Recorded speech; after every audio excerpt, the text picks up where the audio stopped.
Bueno, hola. Hola, sí. Buenas noches. Buenas noches, Silvia. Qué persona increíble. Es una maravilla. Ah, un lujo. Un lujo. Hoy realmente tenemos un gran lujo de tener a Máximo Lauro. Es un lujo. Hola, buenas noches. Buenas noches, con todo su conocimiento, ¿no? Ese bagaje de conocimiento y además la generosidad de compartirlo. Sí, cómo transmite. ¿Quieres ver Mimi? Dame por el control, yo te pongo Mimi. Bueno, nos muteamos. Papá, yo le pongo pausa y tú le cañas, ¿ok? Ok.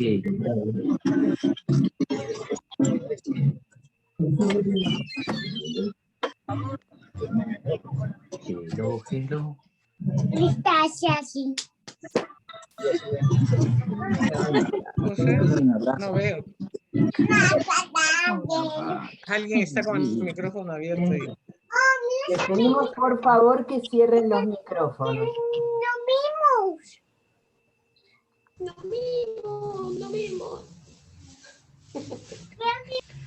Nachito, yo me olvidé qué te iba a decir. Ya, comparte, permítele compartir la pantalla al maestro para que pueda hacer la presentación de sus obras. Ahí va.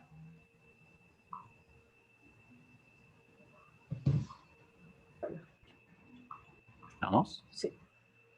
Ahí está. Ya estamos. Gracias otra vez Muy bien, maestro. a cada uno.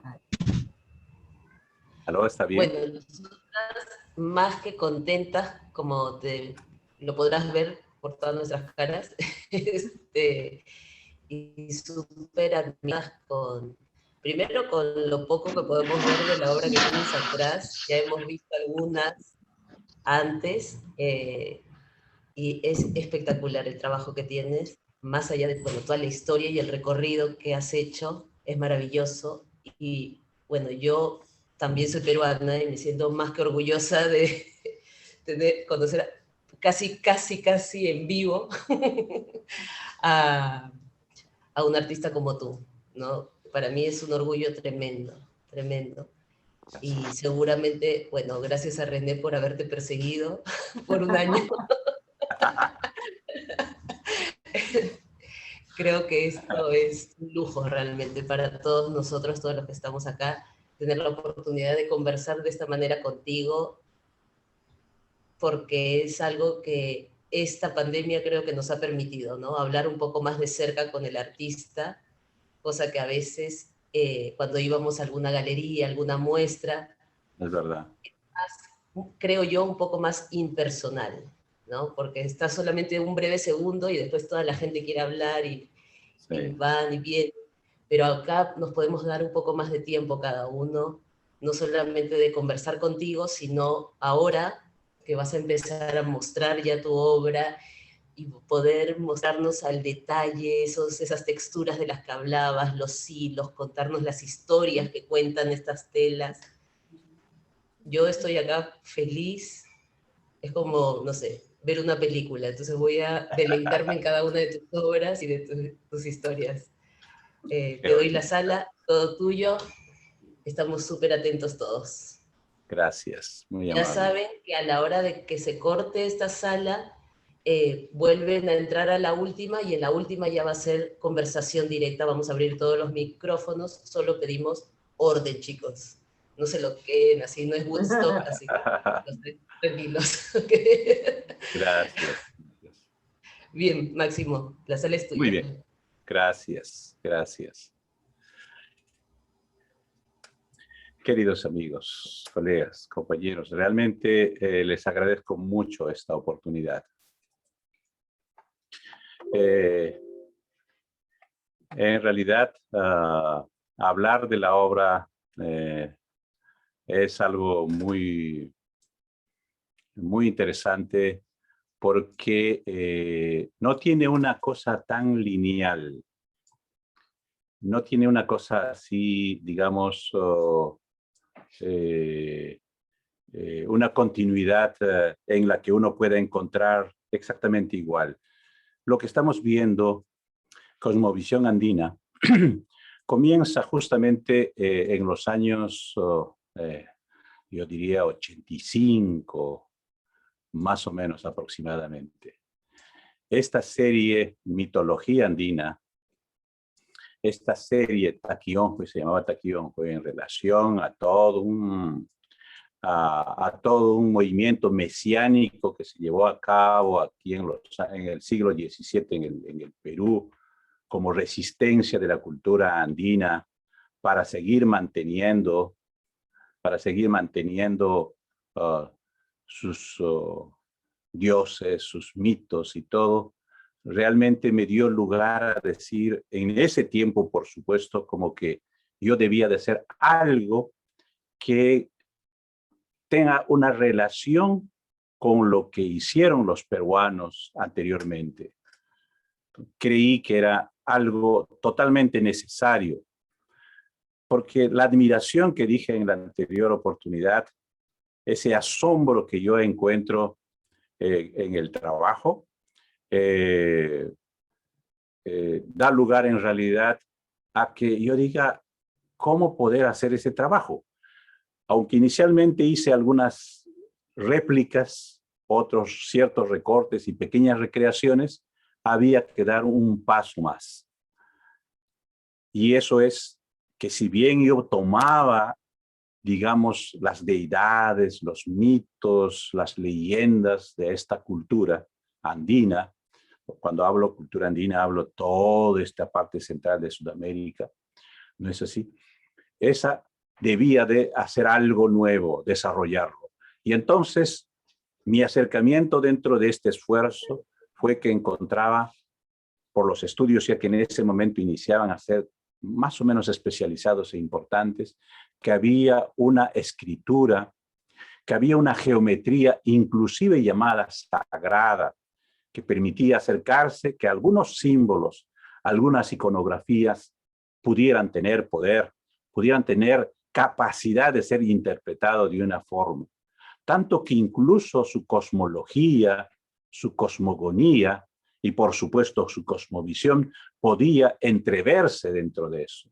Me pareció muy poderoso eso, por eso es que esta parte de la cosmovisión andina comenzó prácticamente como una ruptura a ese geometrismo que había, porque encontré que yo podía ya no hacer solamente geometría pura, sino incluso encontraba poder hacer la curva.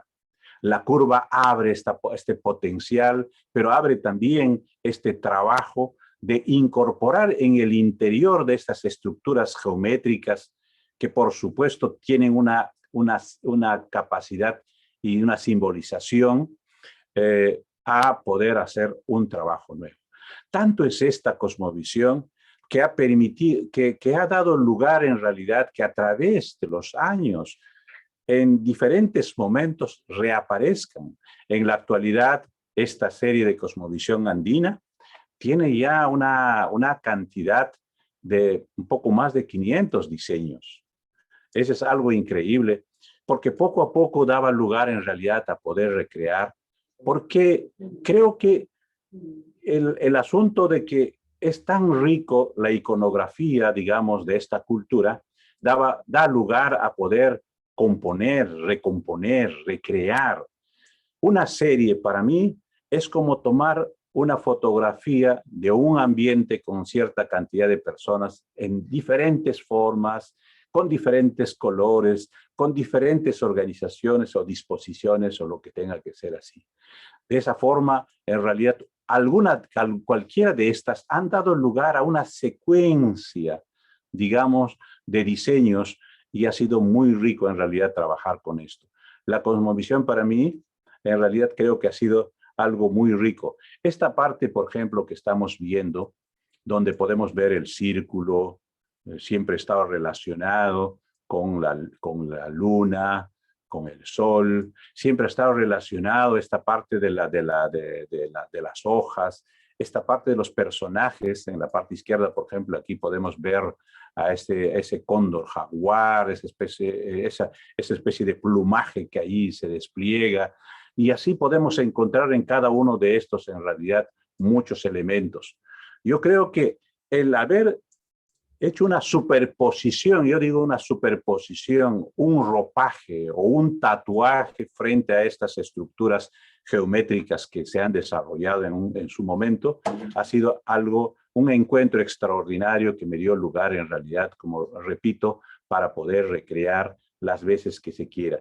Cuando uno nota, por ejemplo, los títulos que para mí solamente insinúan un poco en realidad la interpretación de un trabajo, porque en realidad cuando uno lo realiza, las personas, los que observan, son los dueños en ese momento de ese espectáculo o de esa observación o de ese encuentro en realidad. Solamente se le dice nada más, bueno, sigamos por ese camino y van a encontrar esto. Las referencias que en la anterior sala di pueden un poquito ayudar en realidad a poder acercarse, a poder encontrar, pero hay muchos personajes, hay muchos elementos de la cultura andina que en este caso y en ese tiempo y posteriormente también me pareció importante incluirlos dentro de lo que eran las iconografías del jaguar, del cóndor y la serpiente, que para la cultura andina tenía y tiene una significación sumamente trascendente, importante, tanto que algunas de ellas están conectados con filosofías que tienen que ver con deidades y todo este asunto, ¿no? Como pueden ver acá, aquí ya podemos ver un poquito más cercano, pueden ver, por ejemplo, la espiral.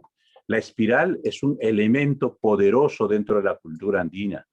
Cada uno de estos íconos, estas formas que contienen este tatú, este ropaje, en realidad tiene una significación profunda. Cuando uno lo aleja, uno puede advertir cierta construcción arquitectónica.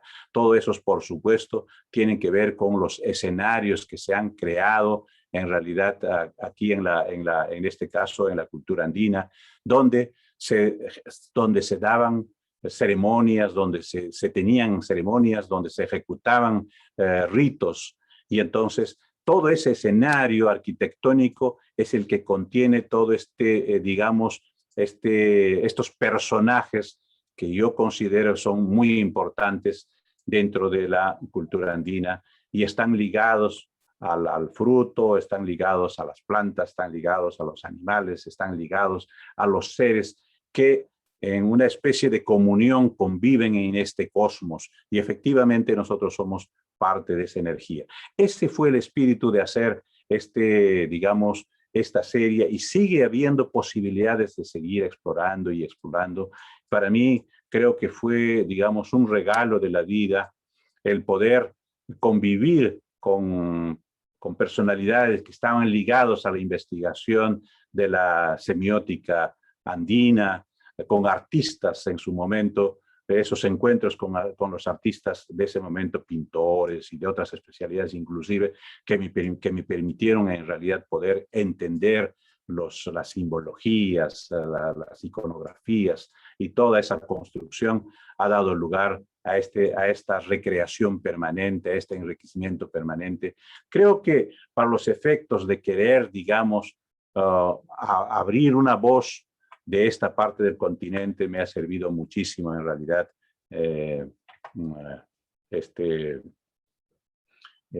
esta serie en realidad. Aquí podemos ver una parte muy interesante también, una alegoría cósmica. Si algo puede hablarse de la cultura andina y en cosmovisión andina, es aquello que tiene que ver con alegorías, efectivamente. Cuánta importancia se le da a la madre naturaleza. Desde allí hay cantidad de fiestas que podemos encontrar en todos los rincones del mundo andino y en particular en la parte del Perú, Ecuador, Bolivia, Argentina. Toda esta zona es muy rica en realidad dentro de lo que significa trabajar sobre el cosmos en realidad. Y ahí se pueden ver cómo algunas de ellas se repiten y se generan en realidad a partir de los espirales. Como pueden ver también en cada uno de estos cómo se da, pero también continúan siendo los mismos personajes de la que se está hablando. Y casi siempre he puesto un poco cierta caracterización de algunos personajes, como por ejemplo el hombre andino, con ese ropaje que se puede ver, el poncho y ese chullo, pero también junto a ello hay estas deidades en las que tienen una especie de vinchas, los Mascaipacha, que le dan esa condición y ese poder. Esa convivencia, esa convivencia es lo que se ha buscado dentro de este trabajo. Por supuesto que sobre la construcción, digamos, iconográfica, luego ha venido para poder permitir cierta intencionalidad de comunicación, cierta intencionalidad de motivo, la parte del color que ha ayudado muchísimo en cada uno de los trabajos.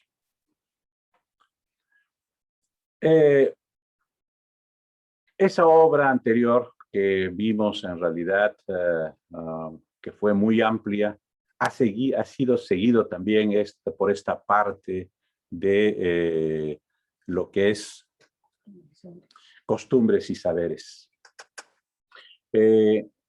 La primera estaba relacionado mucho en realidad, y es que se trata de una obra que nació en los primeros años de mi trabajo, estoy hablando de los años 80. Estaba ligado más al asombro de la cultura precolombina todavía, en que encontraba leyes de formación y todas esas cosas que me permitían poder construir de manera lógica. Pero ya esta parte tiene que ver más bien con la contemporaneidad. Eso quiere decir que en el caso de la cultura andina, en el caso de la cultura peruana, como en todas las ciudades y en nuestros respectivos países, tenemos costumbres y saberes. Y entonces, en estos saberes y en estas costumbres, hay algunas, por ejemplo, que incluso vienen desde la familia, en este caso, de los danzantes de tijera, de los músicos costumbristas, que están muy ligados a la agricultura, están muy ligados, digamos, a las estaciones, están muy ligados a la vida misma y están ligados inclusive a la propia trascendencia del ser humano, en realidad. En este caso, Hatun Raimi podría decirse que es la fiesta mayor, ¿es así? Esta parte, por ejemplo, la fertilidad bendita, es el nombre que se le ha puesto a una de las obras de una serie de lo que es la serie que tiene que ver con la coca, ¿no? La coca es un elemento muy importante dentro de la cultura, sirve para muchas cosas en realidad, y en este caso, por ejemplo, se ha puesto como una especie de montañas, es una especie aléjalo un poquito, por favor. Se puede ver en realidad cómo cuida, cómo protege a la mujer en este caso, por ejemplo. Y es que este elemento en realidad sirve mucho para lo que es la lectura, digamos, dentro de lo que son los saberes, dentro de las costumbres.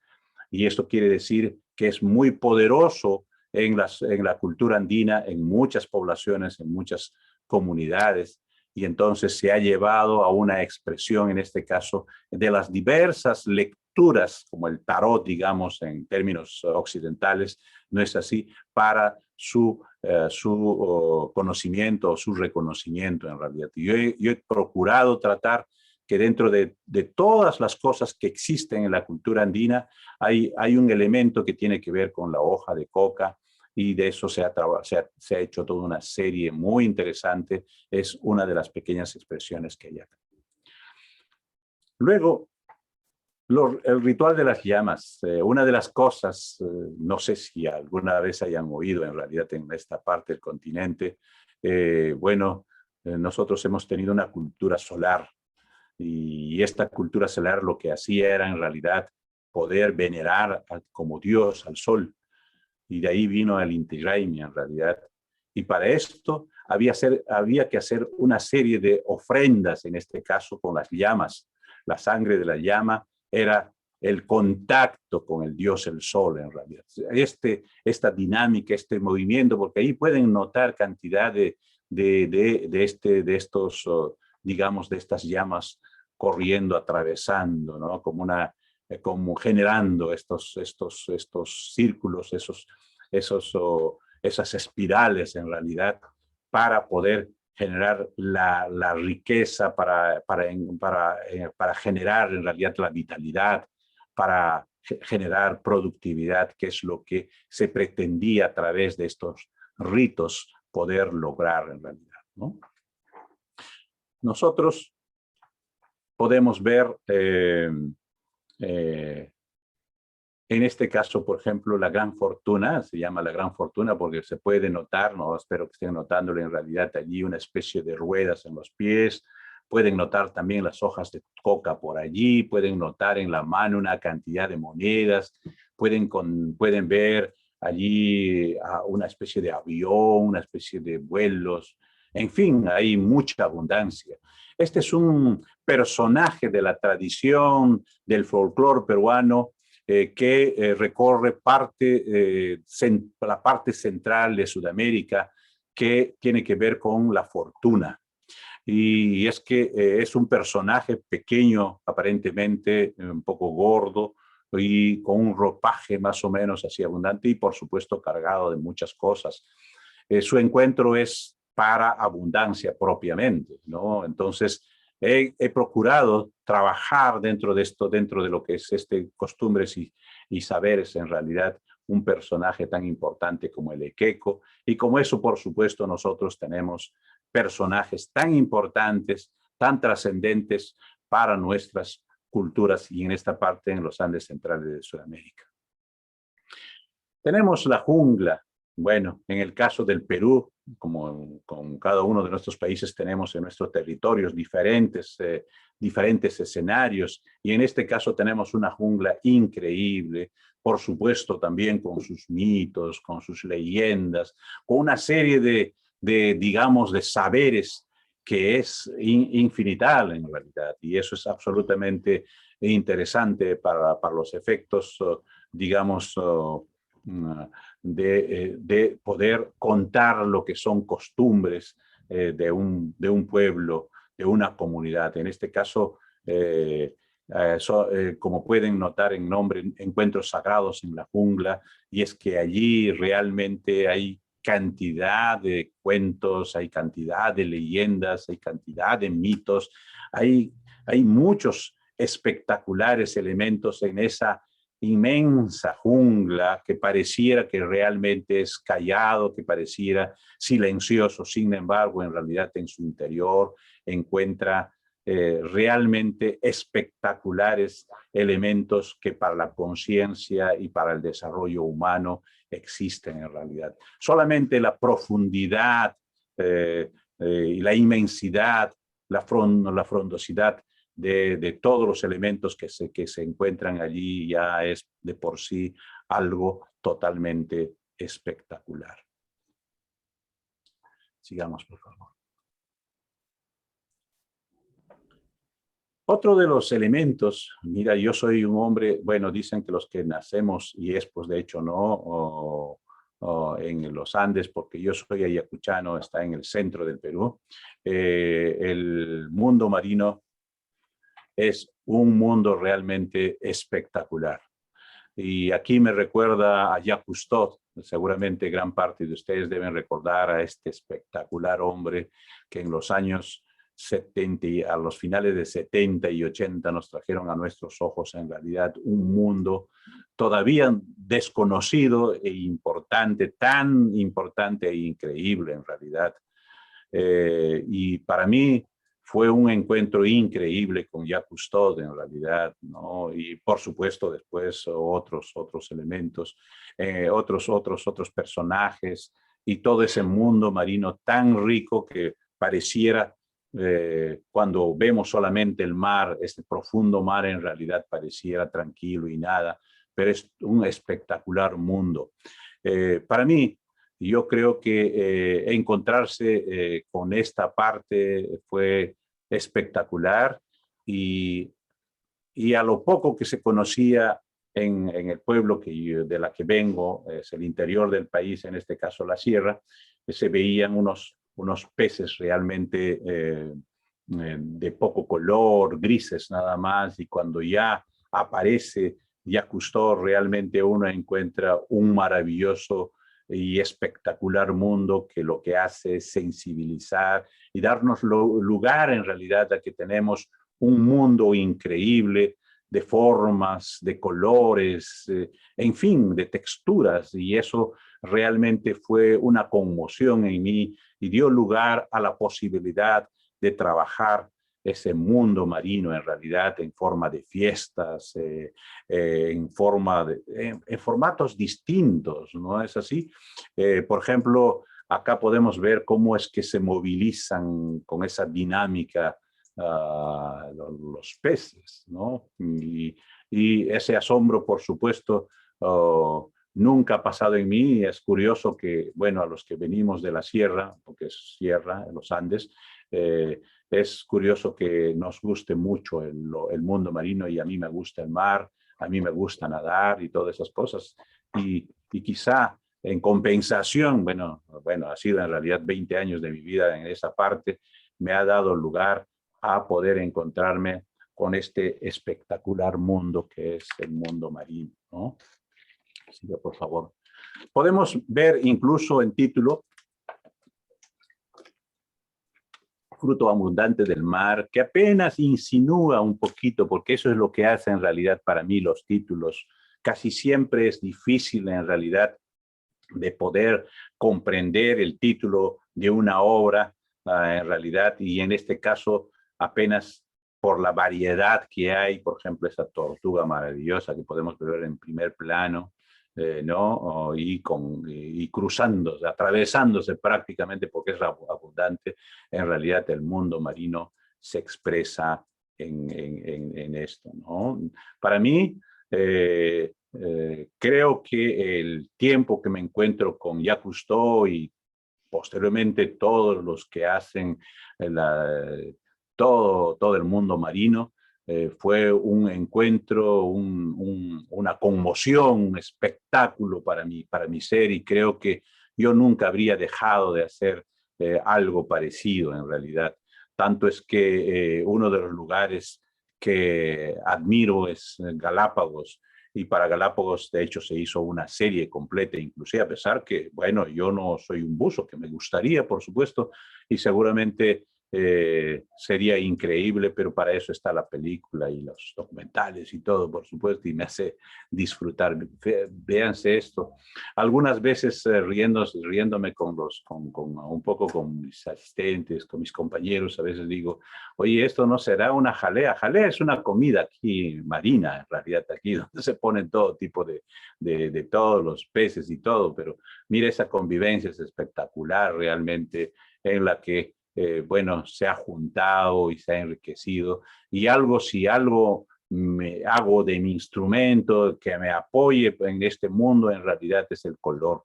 El color para mí es absolutamente interesante. Tanto que yo, por ejemplo, aquí he puesto un nombre, Yakumama, es la diosa del agua en este caso. Es un homenaje en realidad a este espectáculo que es parte de nuestra vida, en realidad. Yo creo que ningún hombre debería de estar ajeno a aquello que como vida nosotros hemos sido prácticamente regalados, digamos, para poder estar dentro de eso, ¿no? Podemos continuar con esto, la vitalidad marina, cómo no hablar de eso en realidad, de lo abundante que es, de lo variado que es, y ustedes no me dejarán realmente mentir ahora. Con la tecnología actual, nosotros ya llegamos en los actuales documentos del mar, en realidad, cada vez descubrir espectaculares. Prácticamente esta es una caricatura. Yo habría creído realmente estar haciendo nuevas cosas con diferentes colores, pero no, realmente es espectacular. Alguna vez estuve en una exposición allí en Puerto Rico, y allí se llevó todo un espectáculo de acuarios, y eran acuarios llamados acuarios de peces payaso. Y entonces habían llevado en esos acuarios de diferentes continentes.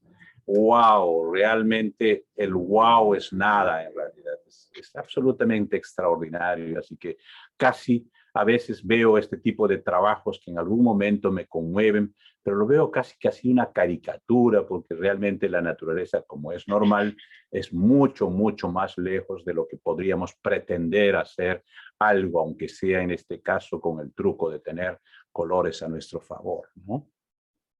Sigue, por favor. Y hay alguna cosa que quería comentarles dentro de eso. Nosotros felizmente tenemos este instrumento tan bonito para poder compartir con el mundo el problema de poder decir algo de lo que a veces como humanos no somos conscientes, y entonces aquí un poquito he puesto este fondo negro, aléjalo por favor, y en eso podemos encontrarle cómo es que hay esa sombra que se asoma en realidad conteniendo y destruyendo todo lo que hay allí. El calentamiento global, por supuesto. Wow, esto no es una sopa, ¿no? Imagínense, esto es un poquito esta cosa que nadie puede deshacerse, decir, oye, ¿qué pasa con esta belleza del mundo? Con estas cosas tan lindas que hay en el mundo, ¿no? Y entonces, si bien tú puedes poner allí estos espectaculares especímenes, pero te das cuenta también que como hombres, como humanos, tenemos cierta responsabilidad. Y aquí quiero tocar un poquitito de lo que uno puede hacer, y en pocos casos, algunos ya he tocado realmente. Importa que desde nuestra trinchera, como arte visual realmente propiamente, podemos hacer algo por nosotros, por nuestros seguidores, por nuestras nuevas generaciones, por nuestros hijos y todo este asunto, ¿no? Esta parte del mundo marino es algo que me interesa siempre. Sigue, por favor. El tercer aspecto que quería mostrarles, y algo que siempre está conmigo, es rituales, mitologías, visiones, todas esas cosas. Pero esta tiene que ver en realidad con aquello que tiene que ver con el cosmos, nuestro entendimiento con el cosmos. Por ejemplo, aquí miren en este paisaje tan bonito, tan romántico, dice poseídos por la luna, ¿no? Esto es absolutamente extraordinario realmente. Y para mí, si algo he hecho es incluir la luna permanente en mi trabajo, ¿no? Creo que es un poder enorme que hay allí. Y bueno, ahí está. No hay forma en realidad de que nosotros no podamos ser parte de esa energía tan fuerte, ¿no es así? Sigue, por favor. En esta parte de rituales, porque bueno, de la luna hay mucho que hablar en realidad, y probablemente ustedes saben mucho más que yo sobre los rituales con la luna. En lo que es en este caso la cantata del jaguar, en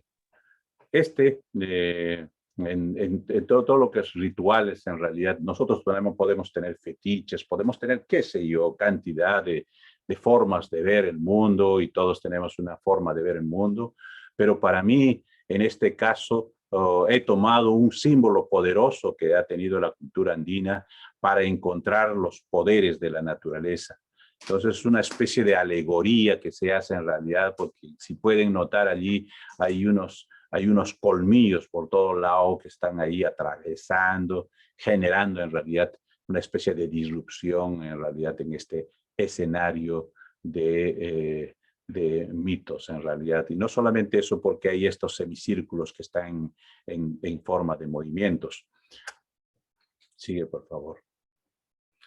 Los rituales para mí creo que existen en todo momento en la vida del hombre, no es propio de los del pasado, ni mucho menos que tenga que ver con comunidades o con cosas así que no tienen que ver. Yo creo que el ritual está con nosotros todos los días, inclusive el acto de dormir, el acto de tener que casarse, o el acto de tener que, qué sé yo, poder hacer ciertas cosas en nuestra vida, tienen que ser entendidos dentro de esa dimensión. Sin embargo, que cuando yo estoy, por ejemplo, la danza de los dioses del fuego, estoy frente a los elementos. Esta parte, por ejemplo, que en cada uno de estos que estoy tomando, realmente apenas estoy viendo un pedacito en realidad de toda la obra en realidad. Ha sido una selección de cuidar cuál en realidad. Este es todo toda una parte de un concepto de los elementos, por supuesto, que cuando uno hace viajes, pues puede pasear y puede desarrollar en realidad. Si uno se introduce a partes de ahí, va a encontrar en realidad ciertas insinuaciones de lo que tiene que ver en realidad con el hombre y la naturaleza. Podemos ver allí, por ejemplo, el viento sagrado del jaguar, siempre considerado en realidad los dioses de la cultura andina como elementos de trabajo, para que sean no precisamente ese pensamiento que tiene que ver con el pasado o con esas cosas que tienen que ver con estas nostalgias. No, no, no.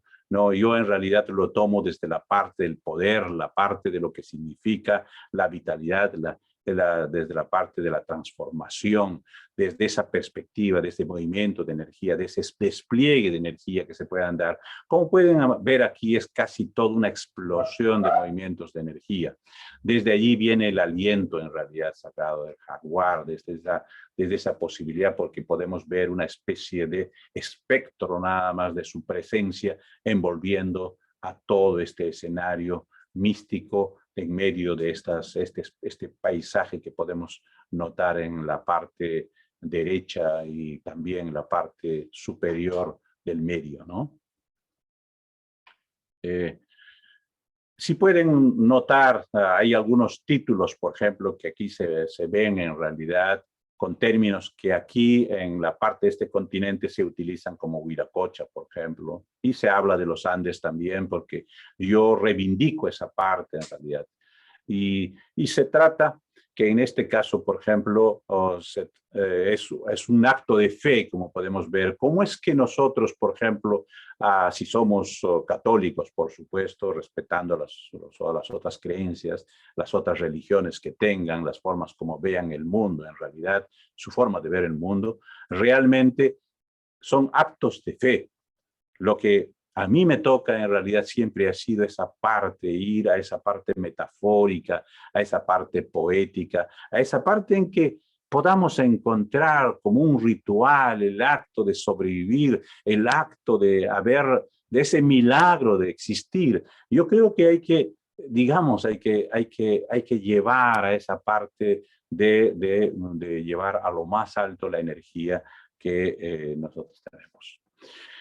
Acá he puesto una de las pequeñas obras, una de las obras de la parte que yo llamo los tótems, ¿no? Los tótems aquí en esta cultura ha sido realmente pues un elemento, no un elemento, realmente un escenario sagrado para el hombre, ¿no? Y normalmente algunos de ellos se han encontrado así en el interior de ciertos recintos, ¿no es así? Especiales lugares, sagrados lugares, unas totémicas piedras, ¿no? En las que estaban insertos los dioses y todos los elementos que tienen que ver con su creencia, ¿no? Entonces, he mostrado esto porque es algo que tiene que ver con esas visiones a las que hay que acercarnos, porque nosotros podemos hablar de mitos, de rituales y de visiones, tanto del pasado, del presente y, ¿por qué no, del futuro también? Porque nuestra capacidad de pensantes nos permiten en realidad proyectarnos también. La celebración de vida, para mí, creo que ha sido una de las cosas de encuentro muy buenos. Y ya un poquito deshacerme. Estamos hablando de unas obras que comenzaron más o menos hace unos 15 años atrás. Pero ya eso es un desapego, digamos, a esas costumbres, a esos mitos, a esas leyendas, a esa parte que tenía que ver solamente con lo andino. Si bien me importa mucho ser una expresión de los Andes centrales de Sudamérica, me importa también, por supuesto, todo lo que está pasando en el mundo. De ahí que cuando trato, por ejemplo, de los peces o de la fauna o de la flora marina, realmente yo llevo a ese nivel de endiosarlo, de esa abundancia, de esa riqueza de encontrarlo en realidad. ¿Perdón? 30 segundos. ¿De 100? 30 segundos, wow. Bueno, sigue por favor. Máximo, disculpa, quedan 5, 4, 3, 2, 1.